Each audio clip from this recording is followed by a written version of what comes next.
Après force de Sibérie, Moscou et Pékin construiraient deux autres gazoducs. Dossier, 4e Forum économique oriental, 2018-9. L'acheminement de gaz par le gazoduc Force de Sibérie 2 a été le sujet de discussions entre dirigeants russes et chinois lors du Forum économique oriental de Vladivostok, informe le ministre russe de l'énergie.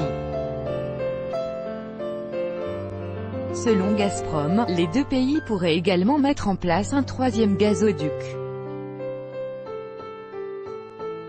La Russie et la Chine entendent se mettre d'accord pour des livraisons de gaz par route occidentale dans les meilleurs délais, a déclaré le ministre russe de l'énergie, Alexandre Novak, lors du Forum économique oriental de Vladivostok.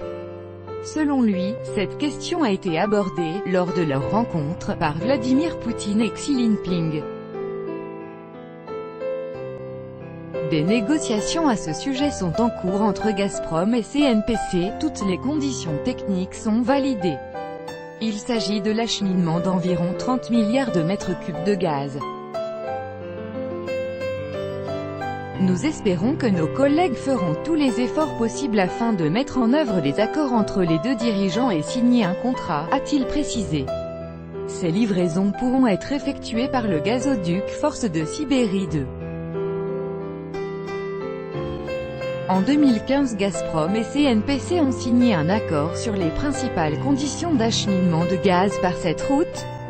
D'après le vice-président du conseil d'administration de Gazprom, Alexandre Medvedev, les deux compagnies sont également en train de faire aboutir des négociations sur des livraisons de gaz par route extrême-orientale. Pour rappel, le 21 mai 2014, Moscou et Pékin s'étaient mis d'accord pour la construction du gazoduc Force de Sibérie, également appelé « route orientale », et dont la longueur sera d'environ 4000 km. Après plusieurs années de négociations, les deux pays sont finalement tombés d'accord pour une livraison annuelle de 38 milliards de mètres cubes de gaz sur une période de 30 ans.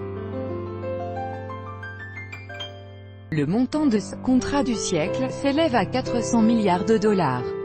La construction de ce gigantesque gazoduc a débuté le 1er septembre 2014 et son inauguration est attendue pour le 20 décembre 2019.